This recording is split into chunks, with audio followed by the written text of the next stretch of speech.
Back now with Van Jones, David Gergen, Angela Rye, and Bakari Sellers. So David Gergen was mentioned in the last block how tough it is to talk about this issue in classrooms and really just in our personal lives. So I'm going to ask you the questions, starting with Van Jones.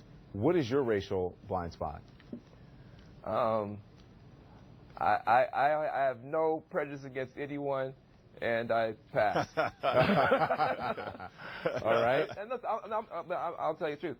You know, when I first moved out of the South, I had no experience with anybody except for black Protestants and white Protestants. When I got to law school on the East Coast, I had never met a Jewish person. Mm-hmm. I had never met, in any serious way, an Asian person. And so I was surprised. I had a friend, and I said, gee, I'd love to meet a Jewish person. And the person said, I am Jewish. I didn't even know what a Jewish person looked like. So that just gives you a sense of how we don't have a diverse country. We live in bubbles that touch. Yeah. And if you don't have the opportunity to really be in proximity with people for a while, you can give offense in ways that you have no idea. Well, that was the thing that sets everyone. The reason it was because the director of the FBI, James Comey, was in a speech saying, you know, he quoted Avenue Q saying, everybody's a little bit racist, and wouldn't we be better off? The song goes on to say, wouldn't we be better off if we just admit it and talk about it, as David said, and just saying, yeah, maybe I have a racial blind spot. And what that's really talking about is this implicit bias, right? So, right. Angela, what's your racial blind spot? I would say being just defensive, assuming that white people don't understand me or my experience. And that's hard for me.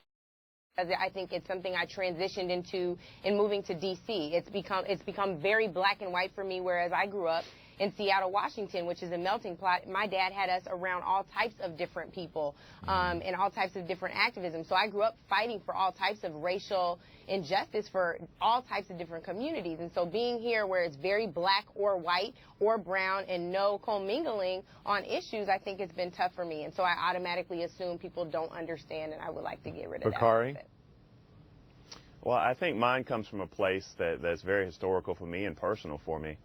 You know, my father was shot in the Orangeburg Massacre. He was, you know, in SNCC, and we had that heartache and pain here. In fact, I remember standing next to you when you and I shed a tear when the Confederate flag came down. So for me, it's relatively emotional, and I think I let my emotions sometimes consume me when we're having this discussion of race, because I understand that we've made a lot of progress in this country, but we still have yet a ways to go. So I think for me, it's allowing my emotions sometimes to cloud the reality in which I live. But that comes because my father's blood is literally in the soil of the state that I love so much. And I say the best for last. David Gergen.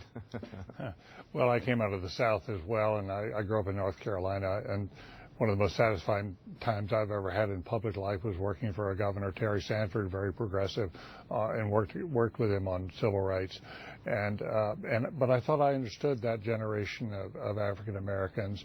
And I must tell you, as I get older, I have a blind spot, I think, in trying to understand the perspective of younger African Americans, because there is a lot of anger and dissatisfaction. I see a lot of progress, but I'm also trying to cope with, there are obviously still deep-seated issues that I don't understand very well.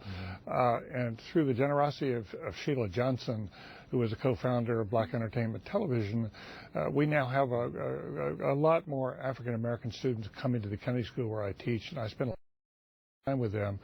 And I need to, we need to build bridges to each other, and I need to spend more time listening to the young, as Angela said, so I can understand where we still have to go. I thought, you know, frankly, back in the 60s, we would have solved most of these problems. I thought before I left this good earth, we would have really conquered the problem of race relations in this country, and it's been a great disappointment to me we have not. Yeah.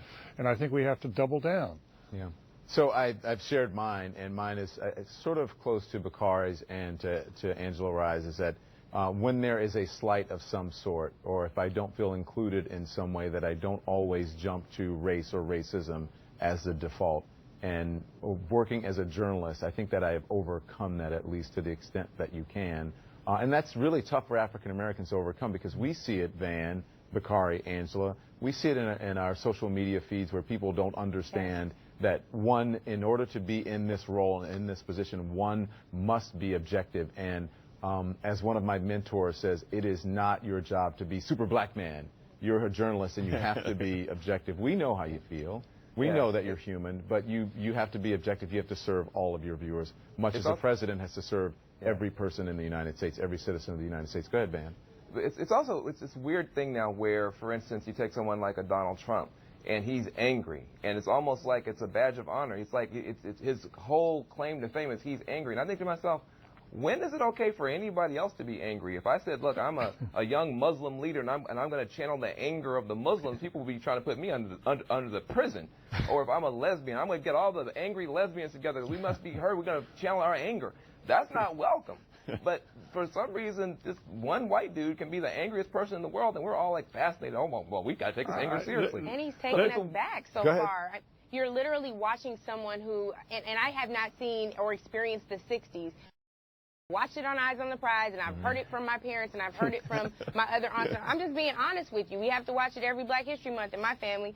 So when you see someone who's literally taking us back to that, it's scary. I watched a black girl get physically pushed out of his rally last week. That's not okay, and we're laughing at this stuff. Go ahead, It's go ahead, not David. okay. I just want to say one of the things that I have welcomed this year is this: we have much more diversity among people who are commenting on our politics than I've ever seen before. And I think people having like Van on regularly on CNN has been a real blessing for CNN, because we hear a voice that we haven't always heard before. And we have to hear more voices from people who sit too far down the table and have not been in positions of power.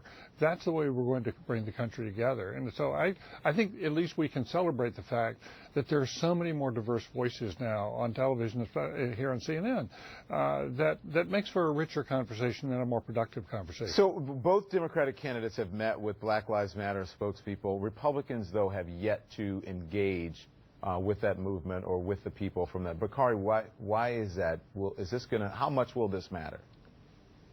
Well, I mean, I think that Rance and Sean Spicer have great hearts. I think that they came into this election with all intentions of actually broadening their base, having a Marco Rubio who was actually talking about some of these issues, or Rand Paul who was talking about some of these issues, Tim Scott, Rand Paul, Cory Booker working together.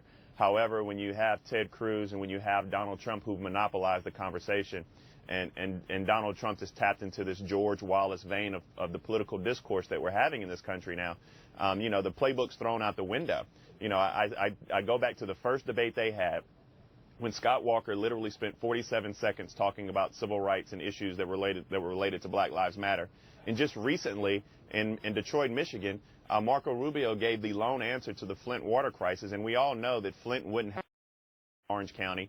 Flint wouldn't happen in a majority white neighborhood, but yet the Republican Party didn't want to answer those questions. So I just think that they have, they kind of thrown their hands up in the air, and they're scrambling now when it comes to issues of race. Quickly, Van, I got to go. The one bright spot, Paul Ryan. Paul Ryan has really impressed me. Paul Ryan. He's lifted up the issue of poverty. He's trying to figure this out. There is one bright spot with Paul Ryan. Yeah, but the Republican candidates should have gone to Flint. It was good the Democrats went. The Republican candidates should have gone. They can still go. They should still go. You can have a conversation on race without yelling at people or calling them names or racist healthy. or whatever. I mean, look, we're doing it. All right, thank you. See you guys soon. Get ready. Super Tuesday 2. It's tomorrow. Up next, Marco Rubio